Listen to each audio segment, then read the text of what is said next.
Hey everybody, Eric here with Followup CRM. Super excited to have Anna here with ArtUnlimited, and we're going to be talking about marketing and contractors and a whole bunch of things, tips and tricks to help you market to your local companies and residential, commercial companies. We have some exciting things planned for you guys today. So I'm going to hand it off to Anna and she can take it from here. Hey, thanks so much, Eric. Always a pleasure. Super big fan of Followup CRM and all the things you and the team are doing there for contractors and beyond to be successful and really run their companies to the optimum potential. So as you said, today we're going to talk about some tips and tricks. And I want to be frank. What I find when I go in and I talk to marketing teams within companies or the owners that say, I don't have a marketing team, I want you to come on and assist us with this, is sometimes they get stuck and they think of these either big ideas or they're so far down in the weeds that they don't really cover the basics. So some of the tips might seem really foundational, but great marketing has a good foundation. So if you're ready, let's jump in and start walking through some of those tips. Let's do it. So the tips that we're going to discuss come from a foundation of not only some of the awards that ArtUnlimited has recently won, but also a lot of the knowledge that I receive are from our partners, be it Google or industry partners such as manufacturers or software service providers such as you. So it's through this lens that we're going to look at some of these tips and be able to say, okay, here's the why and how you can be successful at these different elements. I am a huge promoter of brand, the power of brand. And I don't think there's many companies that do it better than Best Roofing, which you are closely associated with. Yeah, they're one of the best brand marketers out here in the South Florida area. There's so many things actually that they're known for, whether it's a dog or something crazy that we're going to show here in a little bit.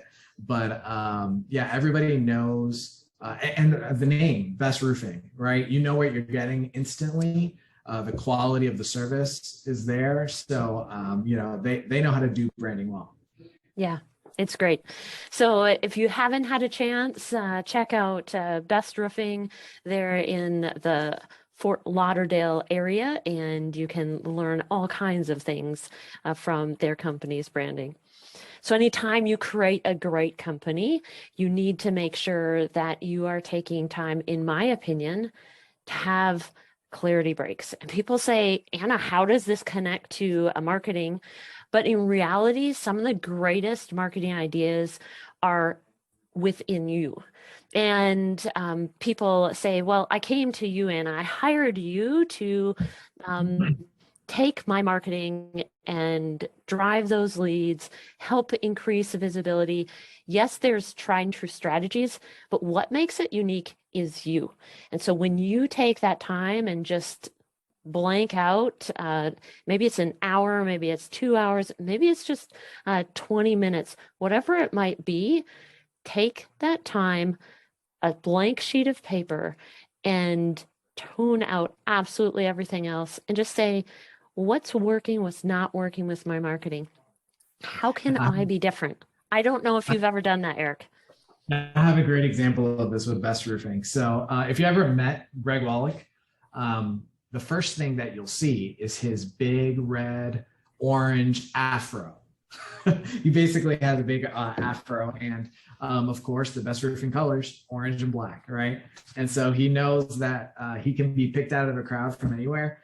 And so he's like, well, orange is my color. I went to University of Miami, which is orange and green. And so we're going to do orange. So that's how he kind of arrived at that. Yeah. And so that clarity as far as not only the brand, but taking time to make that decision, and he owns it, right? It has been a tried and true component for years. So great things come out of these clarity breaks. My team has a bit of fear after I come out of a clarity break, and they're like, oh my goodness, what's Anna gonna come out with next? This is a perfect segue, Eric, into what you were just speaking to about how Best connects the colors to their team, their brand. And it's an incredibly powerful element. But what I see is many times companies do not have a working brand manual. And this is, to me, one of the uniting factors to be able to pass off to a vendor and say, here's our brand manual. Here's the different elements that you need to be aware of, how to use it, how not to use it, what the color numbers are. And this helps you make sure that your integrity of the brand is consistent. A big thing to make sure that you implement. I love it. Yeah. That's one thing that I've noticed at a lot of companies is we work with, at Followup, we have a proposal generator product. And whenever we get our customers' proposals together, sometimes this person will use this logo, that other person will use another logo, and someone uses a logo from like 5 years ago, right? So having that unifying document is huge. Yeah. Another funny story, I had an owner of a big company. He created all these awards for his team. He was so proud of himself. And then he realized when he looked in at the logo really closely, he said, how did we pull the wrong logo? It was a version a couple of years ago. And he said, I was just moving too fast and didn't realize that was the wrong version. He said, I asked my vendor to just whip it up, approved the online proof. And so it's important. One thing that I also notice is, just like the story we just shared, that a lot of the approved marketing assets are siloed to maybe the owner's computer or the marketing person's computer, wherever it might be. They're not able to be accessed by the team at large. So here's something that we've done for some of our accounts is we'll say, okay, you have a variety of different team members who do marketing at different levels, right? They're part of an association. They maybe do a little bit of social, and the list goes on. What we've done is we've picked the prime assets that are used most frequently, or they're the fresh offers, whatever it might be. We put those into Google Drive or a OneDrive folder, whatever that repository is, and it is shared throughout the entire company. And as a general rule of thumb, those anywhere between 20 to 50 different assets, be it logo files, PDF resources, photos, top videos, the list goes on. We've seen the amount of requests for custom graphics or access to some of the logos and resources be streamlined significantly. And we're also tracking, the team is still using the assets, but the brand continues to elevate because consistency is present. So just something to think about. Seems super simple, but it actually is a very powerful way to leverage your team and make sure that you have consistent marketing efforts. That's great. Now, this is like old school. This is where people start to scratch their head and go, is that legit? But what I would say is the old school thank you notes still have immense power. A good friend of mine travels significantly. And what happens is, in his suitcase, he always has a thank you card with postage and some gift cards included. So whatever it might be, he's able to write a thank you note, drop it at the desk of the hotel. They'll mail it for him. And his customers or team always have a personal letter of gratification for whatever that accomplishment or life event might have been. That is a philosophy that we've actually rolled out in our team. And so internally, we have different key team members. They have a stack of cards, they have postage, you name it, everything they need to do a personal thank you. And then internally in the office, we do the same thing, but we have everybody sign it.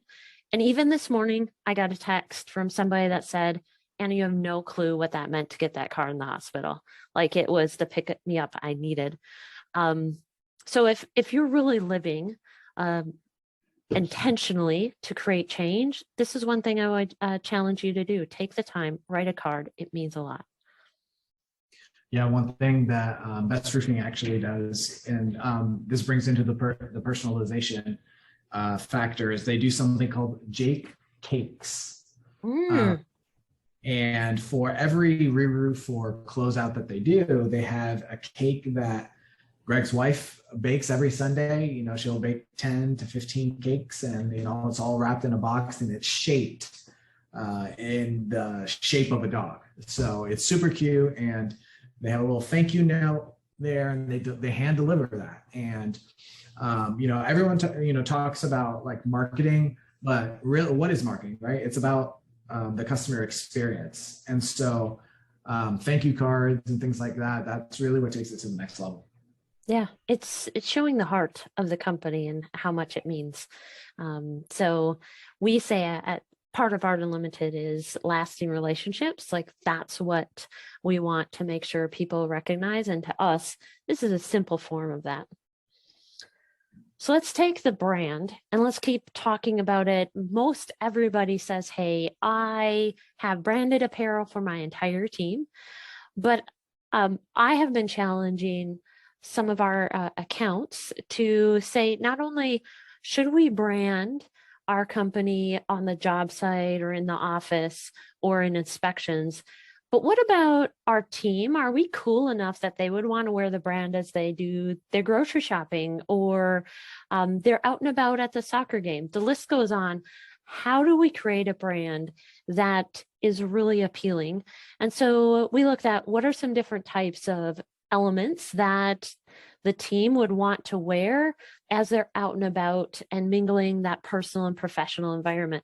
So that's what I would challenge the people who are listening to this webinar is, are you being intentional, not just having professional branded opportunities, but also looking at how can we create that transition into the personal life and bringing the brand into the schools, into the colleges, into that social environment. That's where we really see the opportunity for a lot of our customers.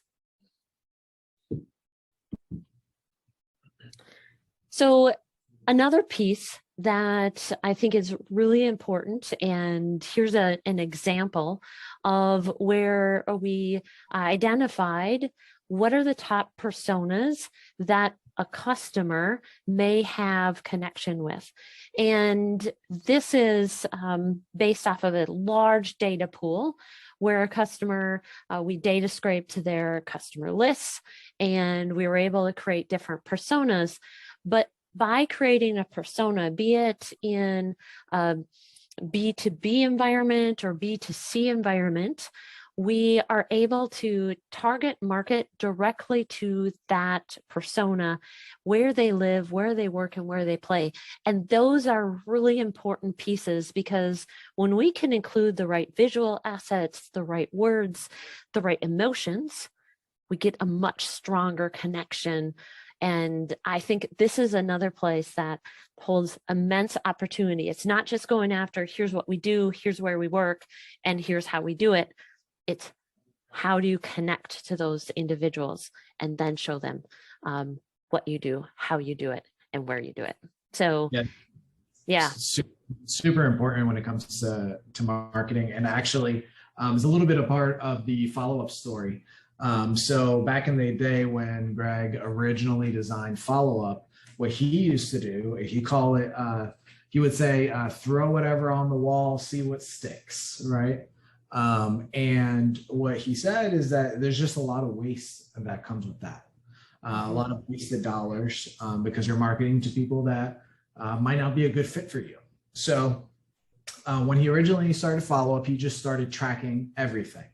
And then after a couple of months of bidding, he pulled some reports, and then he looked at the data, and the data said that he wins a majority of his jobs that are property managers at like a condo association or a property management company. So from there, he started to say no to residential. He started to say no to some industrial work. So he knew what to start to avoid and then doubled down on what was working. And so that allowed him to spend his marketing dollars in the right direction. So rather than, spending money on Facebook ads or something like that, what they do is they sponsor property management events, and they go to all the property manager trade shows and hyper target to that persona. So, and Followup gave them the data to that. Super.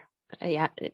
I find so many times that people just do this splattergun approach and they're not specific. So great example. So let's dive in. I think one of the key components that people don't take time to do is, what are some awards that you can go after? Your target customer wants to trust someone.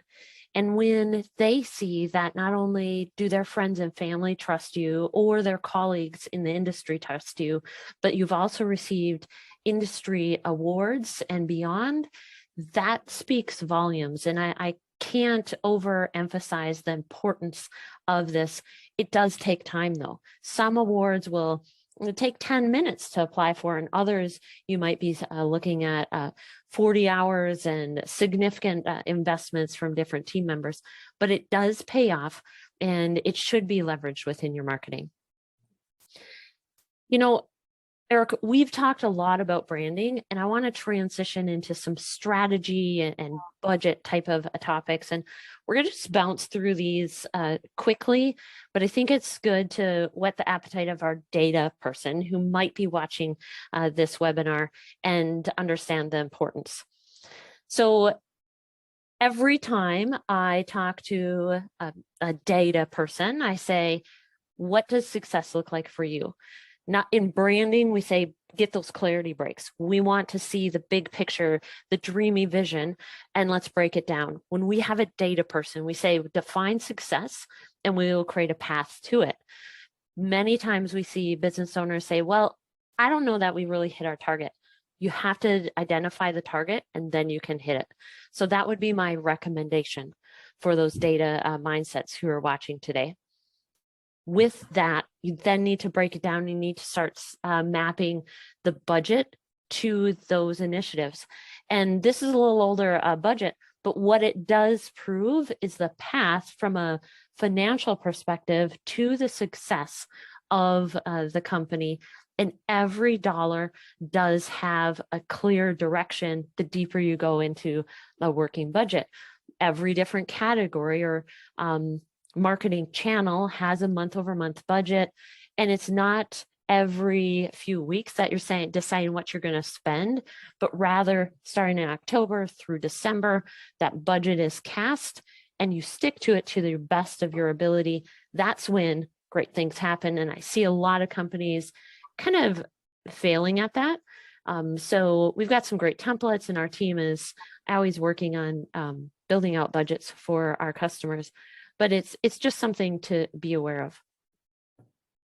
And then we move into this, where we say, how are you reporting on that? And do you truly understand all of the different metrics when it comes to what opportunities are issued all the way to sold?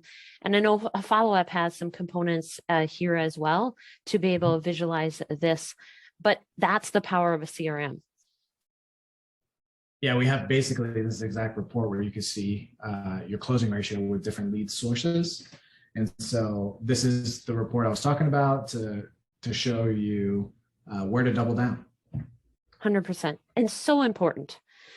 I'm going to just jump in as you're doing that budget and being intentional about the different marketing practices month over month. Here's what we see is consistency does win in the long run. You can see from this report, like they are continuing to grow and excel, this company. started small. Now they are a larger, much larger force in their region, and soon to be the dominating force. They're just that far away from it. And it is by analyzing the data, continuing to make consistent changes. And when we look at data, we say it's not just their data, like we were just looking at, the customers, but it's also understanding what is the data that, or trends that we are seeing the industry is producing. What's hot, what's not, and understanding that really helps create a very comprehensive campaign. We're seeing huge shifts in marketing trends that do not align with year-over-year data. It's an exciting time, and we only know that by looking at trends data from a global. We can go US, we can go state, and we can then go by city, and that helps us really create solid campaigns. So I don't know if that's something you've tapped into, Eric, or not, but it's powerful. Yeah, like we have a lot of graphs and charts that hopefully help you identify trends a little earlier than not, right? So that you can get ahead of them. And, like I said before, double down on what's working. And more importantly, sometimes just stop doing what's not working. Always. Yeah. Don't be afraid to start something, but also on the flip side, don't be afraid to stop something. And anytime you start something, be calculated, identify what needs the path. But then when you stop something, say, okay, how do we stop it well? I see so many people close doors and they don't close them well. And it's really hard to open those doors up again. So we've done all the things. Our brand is out there. People are loving us. And we have all the data in place. We're tracking it. And then all of a sudden we go, why aren't people calling? Why aren't people coming to my website?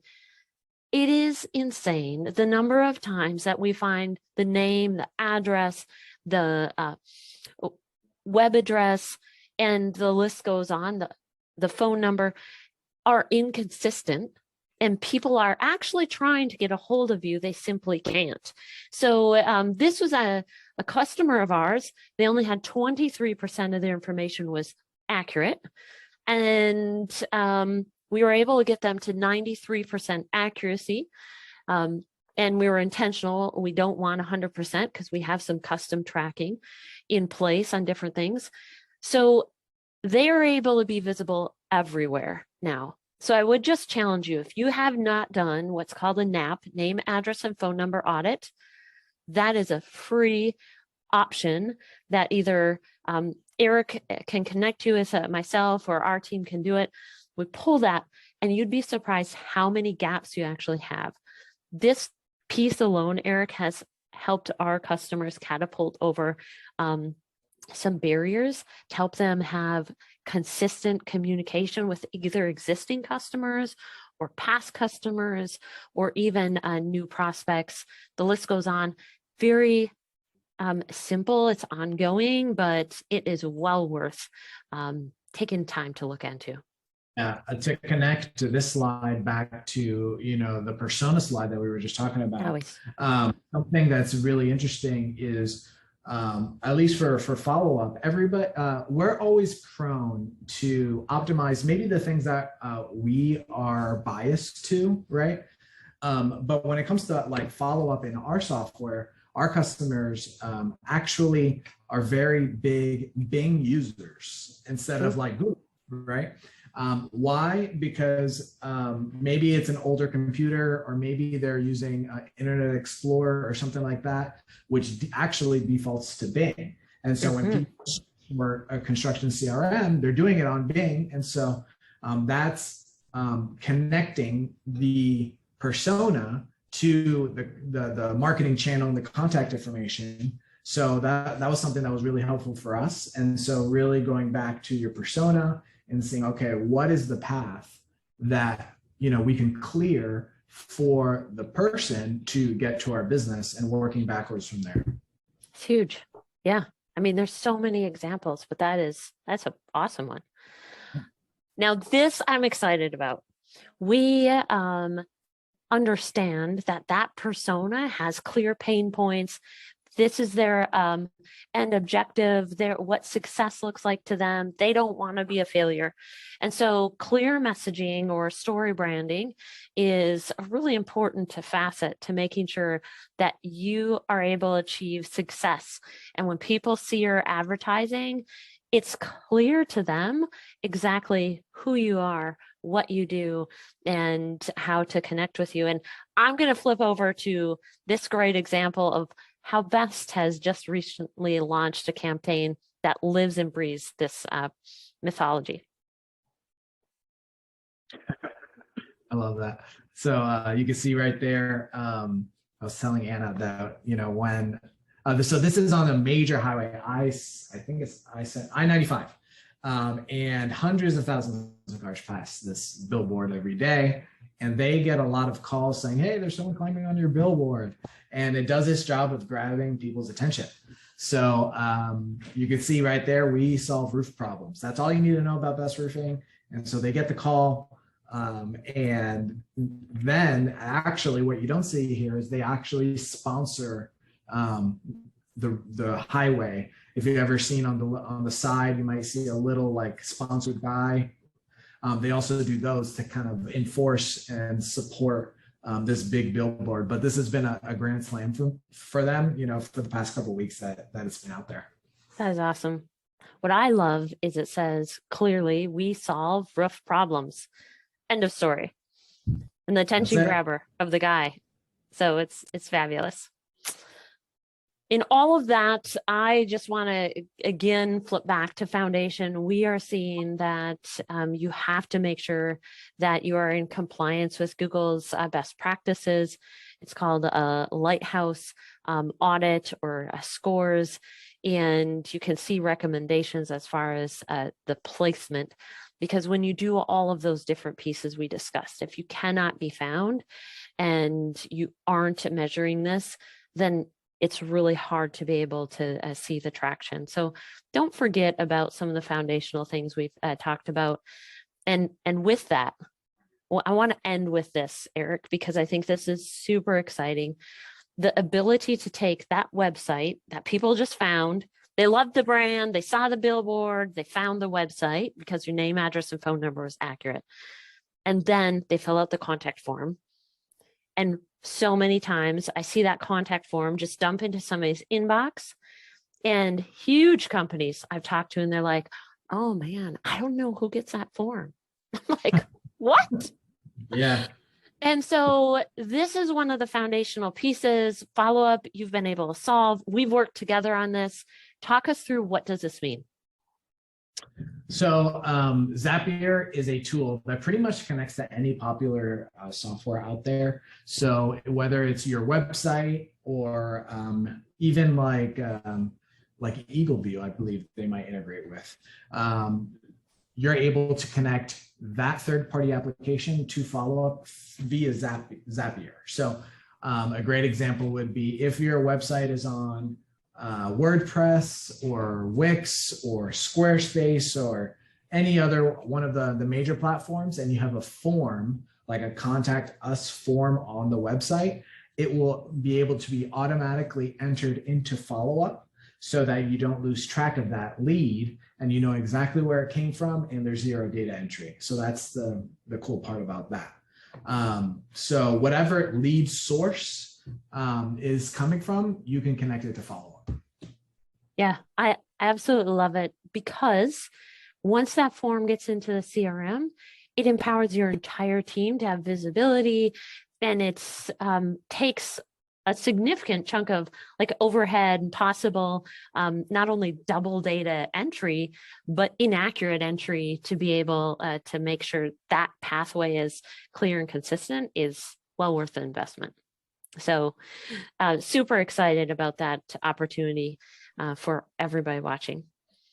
With that, Eric, that's a wrap. Those are some of my top tips for today, and it has been so fun to be on this session here with you. Yeah, thanks for coming on. I think is really good and practical stuff that we can take away. And if you just implement one of those, like the time spent here, you'll definitely see the ROI on that. So thank you for sharing with our team and our customers, and we're excited for our partnership in the future. Vice versa. Can't wait to share this more with our customers as well. Take care, Eric.